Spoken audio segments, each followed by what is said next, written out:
আজি শিৱসাগৰ জাতীয় যুৱ বাহিনীৰ ফালৰ পৰা এইকেইদিনতে অসমৰ এজন ৰাজনীতিক যিজন হৈছে মৌলানা বদৰুদ্দিন আজমল ডাঙৰীয়াই মহিলাৰ প্ৰতি কৰা অশুভনীয় মন্তব্যৰ বাবে শিৱসাগৰ আৰক্ষী থানাত এখন এজাহাৰ দাখিল কৰা হৈছে আৰু এজাহাৰ দাখিল কৰি জাতীয় যুৱ বাহিনীৰ ফালৰ পৰা এটা কথা স্পষ্ট কৰি দিয়া হৈছে যে অনাগত দিনত কোনো ৰাজনীতি কৰা নেতাই যাতে মহিলাৰ প্ৰতিয়ে হওক বা ধৰ্মীয় সাম্প্ৰদায়িক মন্তব্যই হওক কোনো যাতে মন্তব্য কৰিবলৈ চেষ্টা নকৰে আৰু এই শিৱসাগৰৰ পৰা আমি অসম চৰকাৰক অনুৰোধ জনাইছোঁ যে অনাগত দিনত যাতে এনেকুৱা এখন আইন প্ৰণয়ন কৰক যাতে এই উগ্ৰ সাম্প্ৰদায়িক মন্তব্য বা মহিলাৰ প্ৰতি অশুভনীয় মন্তব্য এই সকলোবিলাকক যাতে নিয়ন্ত্ৰণত ৰাখিব পৰা যায়।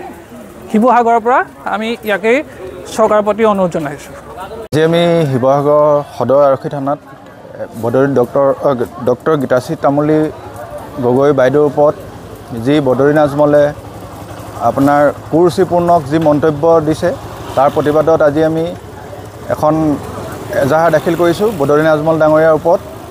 আৰু বদৰুদ্দিন আজমল ডাঙৰীয়াই অসমীয়া নাৰী সমাজক যি অপমানজনক মন্তব্য প্ৰদান কৰি গোটেই অসমীয়া মহিলা সমাজক এক যি বাৰ্তা প্ৰেৰণ কৰিছে তাৰ বাবে আমি শিৱসাগৰ জিলা জাতীয় যুৱ বাহিনীৰ তৰফৰ পৰা বদৰুদ্দিন আজমলক সকীয়াই দিব বিচাৰিছোঁ।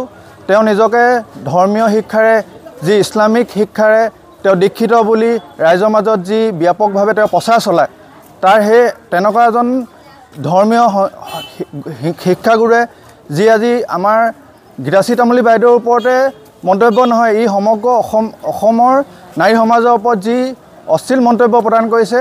আৰু আমি আজি শিৱসাগৰ জিলাৰ পৰাই তেওঁক এটা অনুৰোধ কৰিছোঁ যে উজনি অসমলৈ আহক। তেওঁ উজনি অসমৰ যি সম্প্ৰীতি শান্তিৰ বাৰ্তাৰে যি মুছলমান সমাজে আজি যি ধৰণে এটা বাৰ্তা দিব বিচাৰিছে তেওঁ আজি উজনি অসমৰ তেওঁ এই মুছলমান সমাজৰ পৰা তেওঁ শিক্ষা লওক যে নাৰীৰ ওপৰত তেওঁ কেনেধৰণে মন্তব্য কৰিব লাগে আৰু নাৰীৰ বিষয়ে অনাগত দিনত তেওঁ ভৱিষ্যতৰ দিনত এনেকুৱা ধৰণৰ মন্তব্য নকৰিবলৈ আমি আজি শিৱসাগৰ জিলাৰ জাতীয় যুৱ বাহিনীয়ে সকীয়াই দিছোঁ। অনাগত দিনত যদি বদৰুদ্দিন আজমল ডাঙৰীয়াই এনেকুৱা ধৰণৰ মন্তব্য কৰে তাৰ বাবে তীব্ৰ আন্দোলন লগতে প্ৰতিবাদ আৰম্ভ হ'ব। আমি ইয়াৰ পৰাই সকীয়নি প্ৰদান কৰিছোঁ। ধন্যবাদ। ইতিমধ্যে দেখা গৈছে যে বদৰুদ্দিন আজমল ডাঙৰীয়াই ইতিমধ্যে যোৱা 23 ফেব্ৰুৱাৰী 2025 তাৰিখে কৃষক মুক্তি সংগ্ৰাম সমিতিৰ উপদেষ্টা ৰাইজৰ দলৰ সভাপতি শিৱসাগৰ সমষ্টিৰ বিধায়ক অখিল গগৈ ডাঙৰীয়া সহধৰ্মিনীৰ ওপৰত যি অশালীন মন্তব্য কৰিছে, যি ঘৃণনীয় মন্তব্য কৰিছে, এই মন্তব্যই আচলতে সমগ্ৰ অসমৰ মহিলাসকলক মানে উপলুঙা উৎসৱ বা অশালীন মন্তব্য কৰা পৰিলক্ষিত হৈছে। লগতে তেওঁলোকে ডক্টৰ গীতাশ্ৰী তামুলী যিহেতু এগৰাকী অধ্যাপিকা, এগৰাকী অধ্যাপিকাক এনেকৈ নিকৃষ্ট অশালীন যি তেওঁলোকে শব্দ ব্যৱহাৰ কৰি পেলাই মৌলানা বদৰুদ্দিন আজমলে ইতিমধ্যে সংবাদ মাধ্যমত প্ৰচাৰ কৰিছে। এইটো আচলতে এটা ঘৃণনীয় কাৰবাৰ। এই কাৰবাৰটোৱে আচলতে সমগ্ৰ শিক্ষক সমাজকো আচলতে লাজত পেলাইছে। গতিকে আজি আমি শিৱসাগৰ আৰক্ষী থানাত ইতিমধ্যে আমি কৃষক মুক্তি সংগ্ৰাম সমিতিৰ তৰফৰ পৰা মৌলানা বদৰুদ্দিন আজমলৰ ওপৰত আমি বিহিত ব্যৱস্থা গ্ৰহণ কৰি তদন্ত কৰিবৰ বাবে বিহিত শাস্তি দিবৰ বাবে আমি এজাহাৰ দিছোঁ। আৰু এই এজাহাৰখন ইতিমধ্যে শিৱসাগৰ আৰক্ষী চকীয়ে আমাক ৰিচিভ কৰি দিছে।